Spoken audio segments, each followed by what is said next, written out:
Assalamualaikum warahmatullahi wabarakatuh.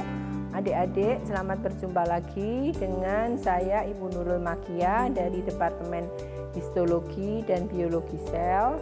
Kali ini kita akan membahas tentang jaringan tulang dan tulang rawan atau tectus cartilago dan tectus osseus.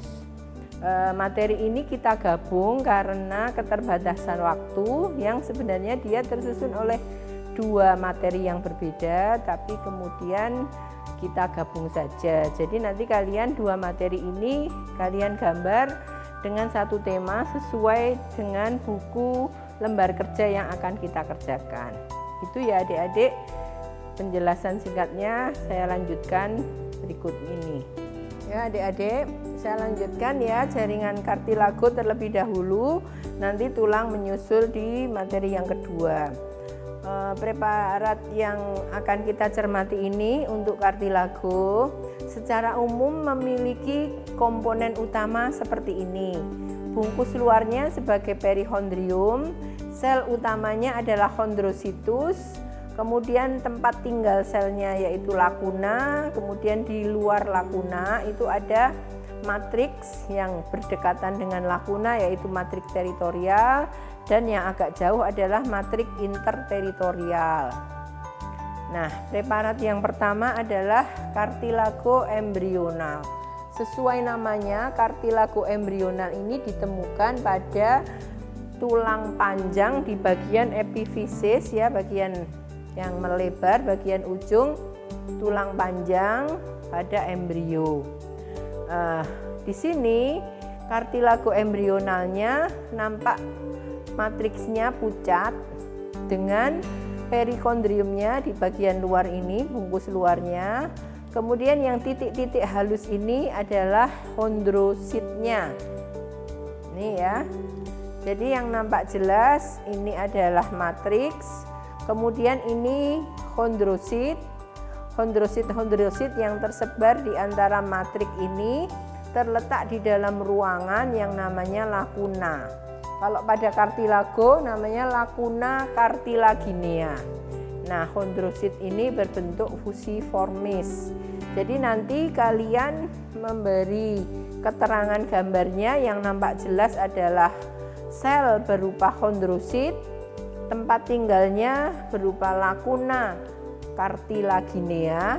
Di antara chondrosit dan lakuna cartilaginea adalah matriks cartilaginea yang pucat. Preparat kedua adalah cartilago hyalin. Nah, cartilago hyalin ini kita amati bagian cartilago ini saja yang akan kita lihat. Mengapa disebut cartilago hyalin? Hyalin itu berasal dari atau artinya adalah bening transparan atau tembus pandang. Di mana ini nampak bahwa matriknya bening atau transparan. Kemudian bagian utamanya tadi sama. Bagian luar ini adalah perikondrium. Jadi kalian nanti yang digambar cukup cartilagonya saja ini. Bagian yang lain tidak perlu digambar. Ya. Di sini batas perikondrium yang luar luar paling atas maupun luar bawah ini, yang jaringan yang lain ini ada otot, ada jaringan ikat, ada pembuluh darah. Di sekeliling cartilago hyalin ini diabaikan saja. Cukup kalian gambar bangunan ini, di mana ini bagian luar yaitu perikondrium. Kemudian kita fokuskan di perbesaran kuat. Ini tadi atas dan bawah yaitu perikondriumnya. Bungkus atau perikondrium ini dibagi menjadi dua. Bungkus luarnya perihondrium stratum fibrosum, di mana pada stratum fibrosum itu berisi serabut kolagen yang halus. Kemudian perihondrium stratum chondrogenicum, di sini berisi sel-sel chondrogenik, nampak dengan inti pipih atau gepeng, berwarna ungu atau kehitaman. Ini masih termasuk dalam perikondrium. Masuk ke arah dalam menuju ke tengah. Tadi sel-sel chondrogenik di bagian tepi akan menjadi chondroblast. Chondroblast di sini selain akan berkembang menjadi chondrosit yang intinya bulat, chondroblast juga akan menghasilkan matrik kartilaginea. Nah, karena chondrosit ini dikelilingi oleh matrik yang lunak, sehingga chondrosit ini di dalam lakuna kartilagineanya mampu membelah mitosis. Sehingga di bagian tengah ini dalam satu lakuna akan kita lihat ada 2 chondrosit yang disebut sebagai agregatio cellularis atau agregatio chondrocyte. Jadi keterangannya untuk sel ada sel chondrogenik pada stratum chondrogenicum pada perikondrium, chondroblast, chondrosit, dan agregatio chondrocyte. Nah, sel-sel ini letaknya di dalam ruangan yang namanya lakuna kartilaginea. Di sekeliling lakuna yang warnanya agak gelap itu adalah matriks. Matriks di sekeliling lakuna disebut matrik teritorial, yang agak jauh disebut matrik interteritorial. Nah, ini gambaran cartilagohyalin dengan pewarnaan metilen biru. Pewarnaan metilen biru itu seharusnya mewarnai matrik kartilaginea karena catnya biru, kan harusnya warnanya biru. Tetapi dalam kenyataannya warna biru ini akan diubah menjadi ungu oleh matrik kartilaginea ini. Ini berfungsi untuk menunjukkan sifat metakromasi matrik kartilaginea, dicat biru jadi ungu. Meta itu berubah, kroma itu warna. Berubah warna itu gambaran dari sifat metakromasi dari matrik kartilaginea. Jadi ini potongan dari cartilagohyalin. Penjelasannya sama dengan yang tadi, perikondrium, stratum fibrosum, stratum chondrogenicum, kemudian chondroblast, chondrosit, agregatio chondrocyte itu yang di tengah. Kemudian matrik teritorial, kemudian yang agak jauh matrik interteritorial nih. Ya, ini chondrosit, yang chondroblast, yang di tepi ini chondrogenik, chondroblast, chondrosit, yang di tengah agregatio chondrocyte atau chondrosit isogenik.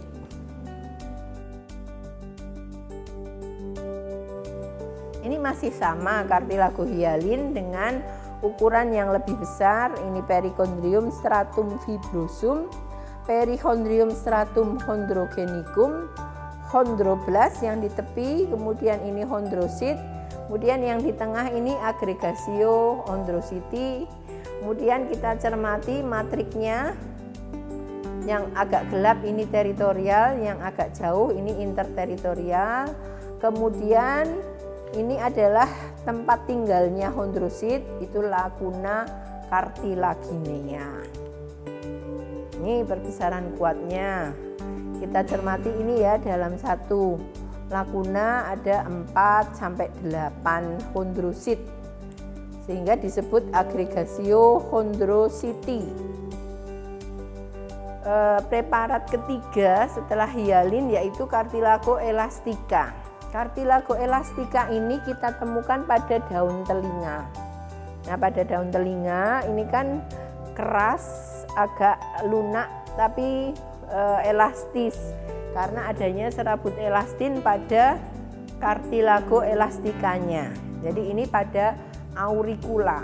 Kalian cermati nanti yang digambar bagian ini saja. Jaringan ikat atau jaringan yang lain tidak perlu dicermati. Jadi perikondriumnya ini agak terlalu jauh ya, cukup di daerah ini aja. Bungkus luarnya yang berisi serabut kolagen itu perichondrium stratum fibrosum, yang berisi sel-sel chondrogenik perichondrium stratum chondrogenicum. Ini stratum chondrogenicum, ada sel-sel pipih. Sel-sel chondrogenik ini akan berkembang menjadi chondroblast, kemudian bulat menjadi chondrosit. Chondrositnya membelah menjadi agregatio chondrositi di bagian tengah. Tempat tinggalnya namanya lacuna cartilaginea. Nah, apa bedanya dengan cartilago hyalin?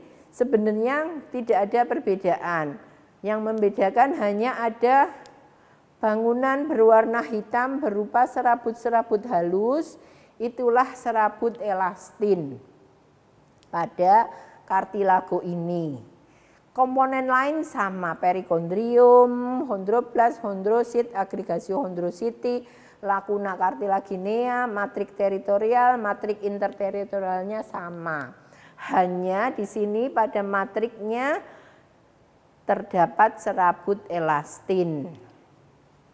Nampak berwarna hitam gelap ini, itulah serabut elastin pada cartilago elastica. Nih gambarannya. Jadi yang digambar ini cukup cartilagonya elastica yang ini saja. Ini perikondriumnya, stratum fibrosum, stratum chondrogenicum, chondroblast, chondrosit, agregatio chondrositi, lacuna cartilaginea, matrik teritorial, matrik interteritorial, kemudian yang warnanya gelap-gelap hitam ini serabut elastin pada matrik cartilagineanya. Nih nampak lebih jelas lagi. Serabut-serabut elastinnya tipis ya. Kalau serabut elastin itu tipis dan bercabang-cabang. Adik-adik saya lanjutkan preparat berikutnya yaitu cartilago fibrosa atau cartilago collageноsa. Cartilago fibrosa atau collageноsa ini merupakan peralihan atau transisi dari jaringan ikat kolagen ke cartilago ini, cartilago fibrosa ini. Ini ditunjukkan dengan kenampakan yang berbeda dengan cartilago elastin maupun cartilago hyalin. Di sini gambarannya itu seperti bulu ayam. Jadi kayak pengki ya. Nah, itulah cartilago fibrosa ini. Jadi yang nampak sebagai serabut-serabut yang kasar itu adalah serabut kolagennya. Kemudian ini ada titik-titik halus kecil-kecil itu adalah chondrositnya. Jadi hanya ada dua komponen di dalam cartilago fibrosa atau cartilago collageноsa ini, yaitu serabut kolagen dan sel cartilago atau chondrosit. Nah, ini mirip dengan jaringan ikat mukosa atau gelatinosa yang komposisinya serabut kolagen dan fibroblast akan berdiferensiasi menjadi cartilago fibrosa ini dengan adanya komponen chondrosit dan serabut kolagen. Itu saja yang membedakan. Selnya menjadi chondrosit, kalau yang jaringan ikat selnya adalah fibroblast.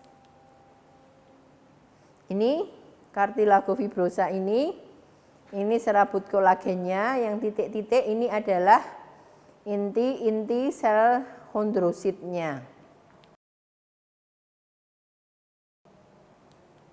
Ini perbesaran lemah, ini perbesaran kuatnya, serabut kolagen, kemudian ini chondrositnya. Terakhir ini adalah cartilago cum fibra asbestosa.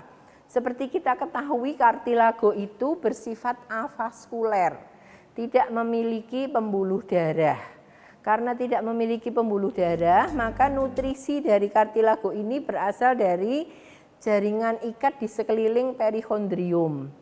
Nah, jaringan ikat ini akan memprioritaskan nutrisi ke bagian yang terdekat dengan perichondrium, masuk ke daerah matrik yang di tepi, kemudian baru ke tengah. Sejalan dengan usia, maka chondrosit yang berada di daerah tengah yang membentuk kelompokan tadi yang agregatio chondrosidi di dalam lacuna cartilaginea ini asupan nutrisinya karena faktor kekurangan nutrisi, maka serabut kolagen di dalam matrik cartilaginea yang tadinya teksturnya halus, lembut, transparan menjadi kasar. Di sini menjadi serabut seperti asbes sehingga disebut cum fibra asbestosa. Kemudian sel-sel chondrositnya ini juga mengalami degenerasi karena kekurangan nutrisi, di mana intinya mengecil menjadi pignosis. Kemudian ukuran selnya juga mengecil, inti mengecil, kemudian ini serabut kolagen yang nampak jelas membentuk serabut kasar yang disebut sebagai serabut asbes. Ini bisa kalian cermati nanti di bagian tengah dari kartilago. Kalau di tepi-tepi mungkin belum terlalu kelihatan karena masih mendapat asupan nutrisi dari lingkungan sekitar perihondrium. Nah, ini tadi menfokuskan ke dalam chondrosit yang intinya mengecil, jadi selnya mengalami degenerasi. Kemudian ini serabut kolagennya juga menjadi tidak seragam dan kasar, disebut sebagai serabut asbes. Makanya ini adalah cartilago cum fibra asbestosa. Kartilago dengan serabut asbes itu modifikasi dari serabut kolagennya, dan serabut asbes ini nampak jelas kasar dan tidak kontrasnya sangat kelihatan. Ini bagian terakhir dari kartilago. Ya, adik-adik, saya lanjutkan dengan jaringan tulang atau tectus osseus. Di sini seperti kalian ketahui berdasarkan bentuknya, tulang itu ada dua, tulang panjang dan tulang pipih. Ini gambaran dari tulang panjang ya, ada bagian diafisis, kemudian ujung-ujung atas bawahnya ini bagian epifisis. Nah, tulang panjang ini merupakan tulang dengan proses pembentukan tulang melalui ujung-ujung atas bawahnya ini adalah jaringan kartilago atau tulang rawan. Ibaratnya kalian masih ingat kalau saya sering mengilustrasikan dengan kalian suka makan paha ayam. Nah, ujung-ujungnya ini kan empuk ya, empuk gurih. Nah, lunak karena dia kartilago. Kemudian semakin ke arah diafisis dia semakin keras karena dia terjadi proses penulangan. Nah, proses pembentukan tulang dari kartilago ini adalah salah satu topik praktikum yang disebut yang akan kita pakai di materi praktikum ini. Kemudian yang kedua ini osteogenesis. Kalau yang tadi namanya osteogenesis cartilaginea, pembentukan tulang dari kartilago baru terjadi penulangan. Yang kedua osteogenesis desmalis, pembentukan tulang langsung dari jaringan mesenhimal. Jadi gambarannya pada osteogenesis desmalis ini seperti pulau-pulau ya, yang berwarna pink ini pulau. Jadi ini kayak lautannya, yang putih-putih ini laut, ini pulau. Nah, di lautan ini ditemukan banyak sel-sel mesenhimal, sel-sel calon pembentuk osteoblas. Osteoblas yang terbentuk akan menempel di bagian tepi pulau atau di bagian pesisir ya, di pantainya. Ini di pinggir-pinggirnya adalah populasi sel osteoblas. Osteoblas dalam perkembangannya akan menghasilkan matrik osea, kemudian osteoblas berkembang menjadi osteosit atau sel tulang dewasa. Nah, pada tulang berbeda dengan kartilago. Kalau kartilago tadi hanya ada chondroblas dan chondrosit. Kalau pada tulang itu ada osteoblast, sel yang masih tumbuh, kemudian osteosit, sel tulang dewasa, plus satu lagi yang namanya osteoklas. Apa itu osteoklas? Jadi tulang itu mengalami pertumbuhan perkembangan yang istilahnya remodeling. Jadi nanti dia tumbuh akhirnya tua, yang sel yang tua ini akan dihancurkan, digantikan matriks tulang yang muda. Nah, penghancuran ini diperankan oleh osteoklas. Jadi osteoklas itu seperti sel-sel fagositiknya dari tulang. Jadi ini tadi pulau kita cermati di perbesaran kuat. Sel yang di tepi pulau ini adalah osteoblast. Sel yang di tengah osteosit ini matrik oseanya. Kemudian di daerah lekuan ini ada sel ukurannya besar, selula gigantika. Intinya banyak, multinuklear. Itulah osteoklas. Jadi osteoblast, osteosit, osteoklas. Kalau yang di laut-lautnya ini adalah sel-sel mesenchimal. Ini osteogenesis desmalis yang nampak jelas. Ini pulau-pulaunya, ini osteoblastnya, ini osteosit, ini matrik oseanya. Ya, ini osteoblast, osteosit, osteoblast yang di tepi-tepi, osteosit yang di dalam. Nah, tempat tinggalnya sama, tapi dia lacuna osea. Kalau pada cartilago tadi lacuna cartilaginea.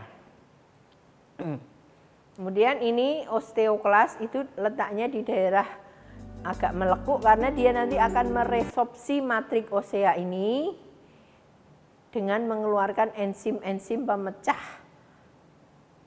Kemudian ciri khasnya osteoklas itu ukurannya besar, intinya banyak. Kalau yang tadi osteogenesis desmalis, yang ini osteogenesis cartilaginea. Kita melihat dari tulang panjang, ya, salah satu ujung saja, sebelah kiri atau kanan sama saja. Di sini berisi jaringan kartilago, jaringan yang masih lunak sampai sini. Jadi ini pada osteogenesis cartilaginea ini terdiri dari zona-zona. Zona yang paling ujung adalah zona reservata, di mana di sini adalah bungkus luarnya perihondrium karena ini masih kartilago.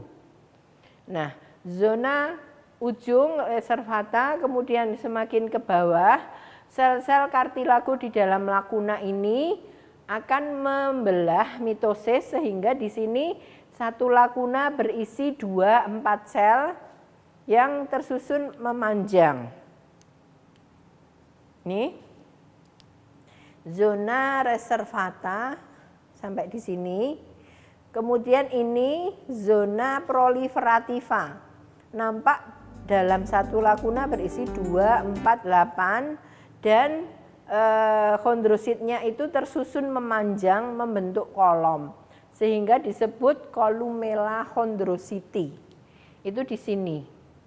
Selanjutnya setelah dia membelah proliferasi semakin ke arah diafisis, dia selnya membesar, zona hipertrofika.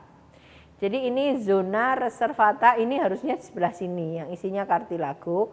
Ini proliferasi, ini hipertrofi, membesar, ini sampai di sini hipertrofi. Akhirnya kayak balon itu ditiup terus, akhirnya pecah.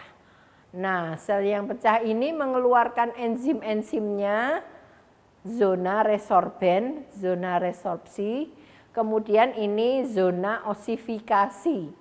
Zona osifikasi itu mirip dengan pulau-pulau pada osteogenesis dermalis tadi, di mana ini matrik oseanya, nanti di tepi ada osteoblast, di tengah ada osteosit, di dalam lacuna osea. Nah, ini adalah osteogenesis cartilaginea dengan 5 zona. Saya ulangi ya. Ini zona pertama yang isinya kartilago semua, zona reservata. Kemudian ini sudah mitosis, zona proliferativa, ini membesar hipertrofika, ini pecah zona resorben, ini terjadi penulangan zona osifikasi. Zona osifikasi terbentuk pulau-pulau dengan matrik osea, lempeng-lempengnya, kemudian sel yang di tepi dan di tengah, seperti osteogenesis desmalis tadi. Ini sama dari zona reservata ke zona proliferativa. Kalian cermati, dalam satu lakuna satu kondrosit, ini satu lakuna beberapa kondrosit dan membentuk kolom-kolom memanjang, sehingga pada zona proliferativa ini disebut bangunannya sebagai kolumella chondrocyte. Kemudian dari kolumella chondrocyte ini chondrositnya membesar, hipertrofi, sehingga disebut zona hipertrofika. Ini nampak kalau dicermati ini kecil, membesar, membesar, membesar. Akhirnya setelah zona hipertrofi maksimal, maka ini selnya pecah, zona resorben. Ini resorpsi yang terjadi pemecahan, sel-selnya pecah. Enzim-enzimnya dilepaskan, kemudian terjadi kalsifikasi matrik osea. Ini sebenarnya sudah masuk ke zona osifikasi. Ya, ini zona osifikasinya tadi peralihan dari zona resorpsi. Ini nampak matrik oseanya, ini osteosit dalam lakunanya, kemudian yang di tepi ini osteoblas, yang di tengah osteosit. Kalian cermati lagi, pasti ada osteoklas yang letaknya di daerah lekuan.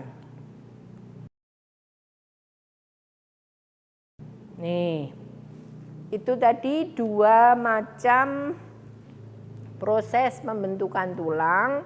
Dari tulang yang panjang, osteogenesis cartilaginea, dan tulang pipih, osteogenesis desmalis.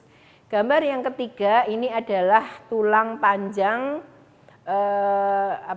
kenampakan segarnya, baik penampang membujur maupun melintang.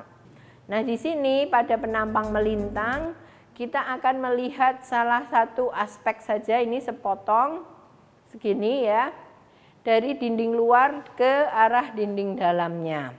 Tulang itu tersusun oleh lapisan luar dan lapisan dalam sebagai bungkusnya.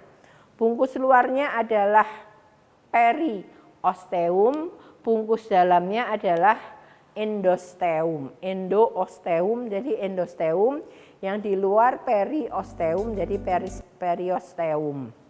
Nah, periosteum dan endosteum ini di bawahnya atau di berbatasan dengan endosteum dan periosteum itu ada lembaran-lembaran, lamela-lamela. Nah, lamela yang berbatasan dengan periosteum namanya lamella circumferentia externa, karena dia nanti circumferentia. Circumferentia itu melingkar, mengelilingi. Lamela yang mengelilingi di bagian luar. Jadi lamella circumferentia externa, yang berbatasan dengan endosteum adalah lamella circumferentia interna. Antara lamella circumferentia interna dan lamella circumferentia externa ditemukan bangunan yang namanya osteon, atau juga disebut sistem Haversi, yang bentuknya kalau penampang melintang berarti membulat, kalau membujur ya nanti memanjang. Di tengah-tengahnya ada kanalis centralis atau saluran di tengah. Ini kanalis centralis atau kanalis Haversii. Nah, perbesaran kuatnya ini tadi ya. Ini periosteum, dinding luarnya. Ini dinding dalamnya endosteum. Ini lamella circumferentia interna. Ini lamela circumferentia externa, kemudian ini osteon, osteon, osteon. Osteon satu dengan yang lain di bagian tengahnya, kanalis sentralisnya atau kanalis haversinya itu berhubungan. Ini satu dengan yang lain melalui kanalis Volkmann atau kanalis Volkmann ini, kalau kanalis sentralis itu yang tegak lurus. Ini kanalis Volkmann atau kanalis perforan. Nah, ini gambaran potongan melintang dari satu osteon. Satu osteon di bagian tengahnya tadi kanalis sentralis, terdapat pembuluh darah.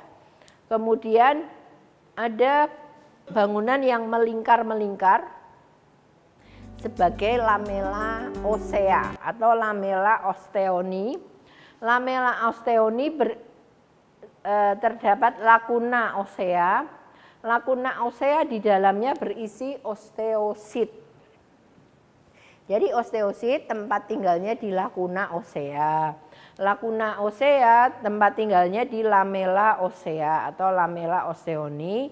Lamela osteoni ini membentuk satu kesatuan sebagai satu osteon atau satu sistem haversi. Ini potongan melintang.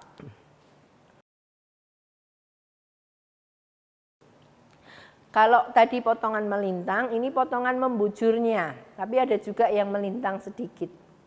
Ini kalau membujur kelihatan memanjang, kemudian ini nampak kanalis sentralis berhubungan dengan kanalis sentralis yang lain.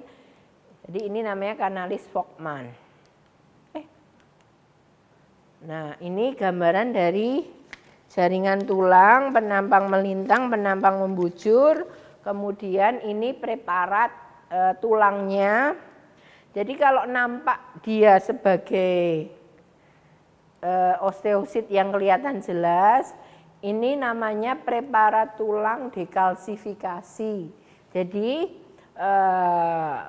komponen kalsium yang membuat tulang jadi keras itu dihilangkan dulu, kemudian dibuat preparat, tapi preparat dekalsifikasi itu yang nampak hanya osteositnya saja. Kalau yang nampak lamela-lamela itu preparat gosok tulang. Nah, preparat gosok tulang itu perbedaannya apa? Perbedaannya adalah preparat gosok ini yang nampak dia tidak ada pengecatan. Jadi murni warnanya abu-abu kehitaman. Nanti kelihatan lamela-lamela dan ini. Dan lakuna, tapi osteositnya rusak karena gesekan mekanis. Jadi tulangnya dipotong setipis-tipisnya, kemudian ditaruh di gelas benda, dikasih gelas penutup, diamati di bawah mikroskop. Itu preparat gosok tulang untuk melihat lamela osea, lakuna osea, tapi osteositnya rusak. Jadi untuk tulang ini kita melihat preparat dekalsifikasi dan preparat gosok. Keduanya kita cermati dengan dengan potongan melintang dan potongan membujur.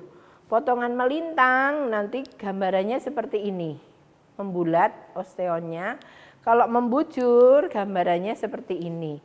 Kalau membujur berarti kanalis sentralisnya kelihatan memanjang, ini kanalis Volkmann-nya. Ini juga kanalis sentralis, ini kanalis Volkmann, kemudian ini lakuna oseanya. Lamela oseanya tidak nampak, dia hanya nampak jelas karena dia mengelilingi osteonnya. Nah, ini jaringan tulang.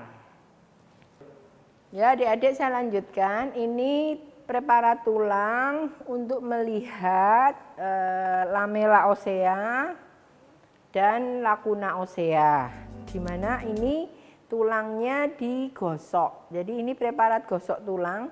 Jadi kan kenampakannya tidak berwarna, warnanya warna alami dari tulangnya abu-abu agak kehitaman, ini bagian lakunanya. Ini bahkan lakuna itu seperti mata, kemudian ini ada seperti bulu mata halus ya. Nah, itu adalah canaliculi ossei. Jadi ini preparat gosok tulang, penampang membujur, nampak lakuna ossea, kemudian ini canaliculi ossei, kemudian lamelanya kan sejalan dengan lakunanya.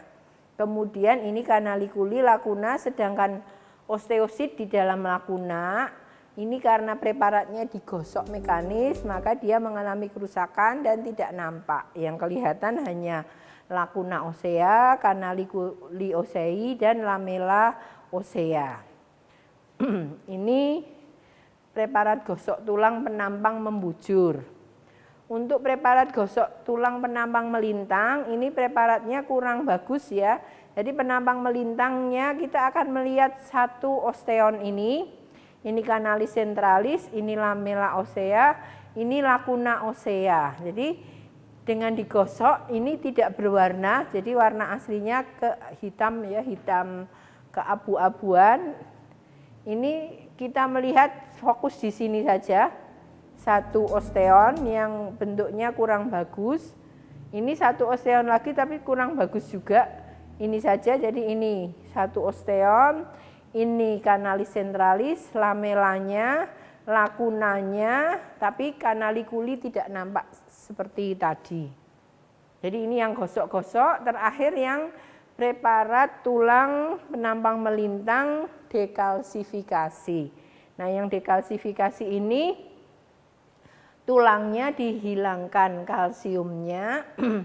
Kemudian yang berbeda dengan gambar ini yang tidak berwarna, ini diberi pewarnaan hematoksilin eosin, nampak canalis centralis, lamella osseanya enggak terlalu kelihatan ya. Nah, yang kelihatan apa? Ini osteosit. Jadi osteositnya di dalam lakuna ini kelihatan. Ini osteosit ini kelihatan intinya. Ini osteosit di dalam lakuna, tapi lamellanya enggak nampak jelas. Jadi dua teknik yang berbeda ini saling melengkapi. Kalau yang dekalsifikasi kelihatan osteositnya, kalau yang preparat gosok kelihatan lamella, lakuna, sama canaliculi ossei. Jadi kalian dengan melihat beda teknik pembuatan sediaan gosok dan dekalsifikasi ini tujuannya juga berbeda. Yang dekalsifikasi melihat osteositnya, lamellanya kan nggak kelihatan. Kalau canalis centralis pasti kelihatan semua. Ya, lakuna ini nggak kelihatan. Ini lakuna itu minus. Osteosit yang kelihatan. Demikian adik-adik materi praktikum histologi Tectus cartilagineus dan Tectus osseus. Sudah saya berikan penjelasan ringkasnya. Silahkan kalian gambar sesuai dengan petunjuk di lembar kerja apa saja yang harus digambar. Sepertinya tidak semua jaringan kartilago dan jaringan tulang digambar, hanya wakil-wakil dari masing-masing. Silahkan dicermati dan selamat bekerja. Kurang lebihnya mohon maaf. Billahi taufik wal hidayah. Wassalamualaikum warahmatullahi wabarakatuh.